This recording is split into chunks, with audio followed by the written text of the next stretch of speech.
बिस्मिल्लाहिर्रहमानिर्रहीम, अस्सलाम वालेकुम। मैं हूं doctor Waris. Welcome you all in health care with doctor Waris.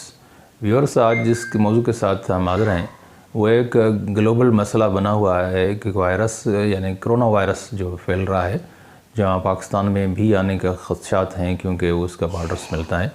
Corona virus ये एक वायरस की फैमिली है जो इलनेस पैदा करती है, यानी रेस्पिरेटरी सिंड्रोम में जैसी इलनेस पैदा करती है, जिसमें नमूनिया लाइक सिंड्रोम होते हैं, साइन सिम्टम होते हैं।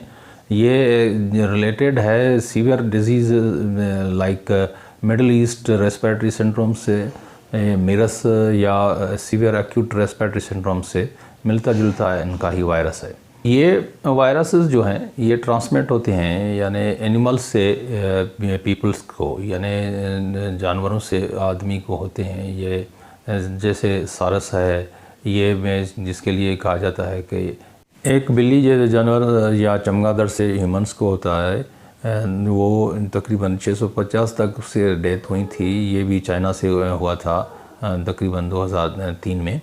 और उसके इस जैसा एक मेरस लाइक वायरस जो ट्रेवल करके आया था सऊदी अरब से, जो इसके ऊँटों से हुआ था, तकरीबन उसमें से 800 के लगभग डेथ हुई थी। ये उसी फैमिली से इसका नावल कोरोना वायरस के आइडेंटिटी है। ये इस चाइना में मर्ज हुआ है। तकरीबन इसका जो इमर्जिंग डेट है वो 7 जनवरी 2020 में इसको इमर्जिंग हुई है। ये एक नया किस्म है एक वायरस का जो पहले कभी ह्यूमंस में आइडेंटिफाई नहीं हुआ था। इसके बारे में तकरीबन कम ही जाना जाता है, लेकिन ये क्लियर है कि ये ह्यूमन से ह्यूमन को भी होता है और ये एक्चुअली सी फूड से आदमियों को हुआ है। ये इसकी जो इंक्यूबेशन पीरियड है वो तकरीबन 5 दिन की है। WHO के मुताबिक इसकी जो साइन सिम्टम्स हैं यानी निशानियाँ होती हैं वो रेस्पिरेटरी सिम्टम्स से मिलती जुलती हैं। जैसे इसमें फीवर है, कफ़ है, शॉर्टनेस ऑफ ब्रेथ है, गले में दर्द है और डिफ़िकल्टी इन ब्रीथिंग है। ये सिम्टम्स जो बिल्कुल नमूनिया से मिलती जुलती हैं ऐसे ही होती हैं, लेकिन ये बहुत सीवियर होती हैं तो रीनल फेलियर और डेथ भी हो जाती हैं इसमें। अब तक जो इससे सूरत हाल बनी हुई है उसमें ये रिपोर्ट हुए हैं केसेस चाइना में तकरीबन इसके 20 आदमी इसमें डेथ हुए हैं।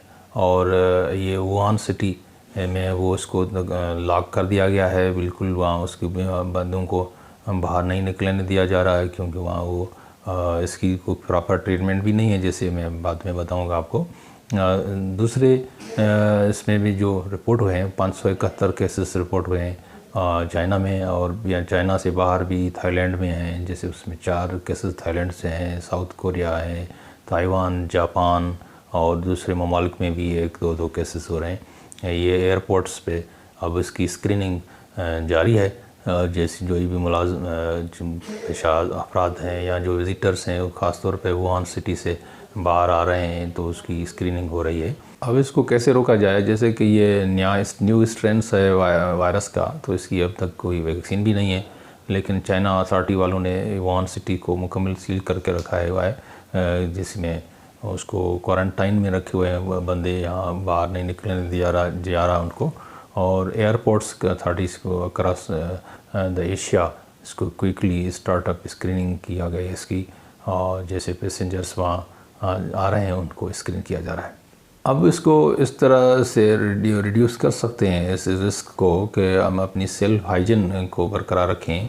अपने हाथ धोएं, कम से कम दिन में 6 मरतबा धोएं उसको, और 20 सेकंड तक धोएं। और अगर इन्फेक्टेड हाथ हैं हमारे तो उसको आँखों से नोज़ या माउथ को टच न करें। उस बंदों से भी क्लोज कांटेक्ट में न जाएं जो सिक हैं या बीमार हैं उनसे।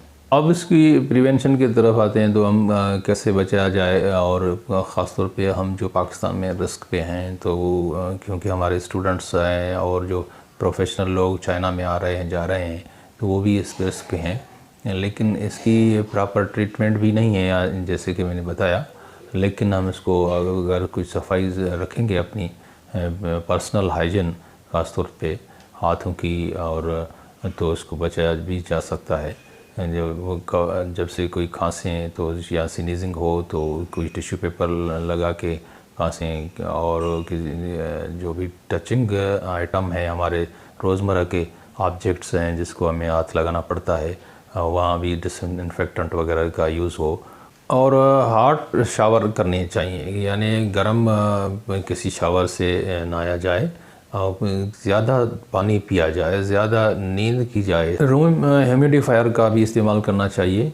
बच्चों को एस्प्रिन न दी जाए इसमें ख़ास तौर पे, क्योंकि हेमोरेजिक भी हो सकती है, और ये हैबिट्स आपको इसको प्रिवेंट करेंगी स्प्रेड करने से वायरस में। और जितनी भी अब इसमें नई मालूमात हमारे सामने आई तो इंशाल्लाह आपके साथ शेयर करेंगे, क्योंकि ये नया वायरस है। टिल देन, अल्लाह हाफिज़।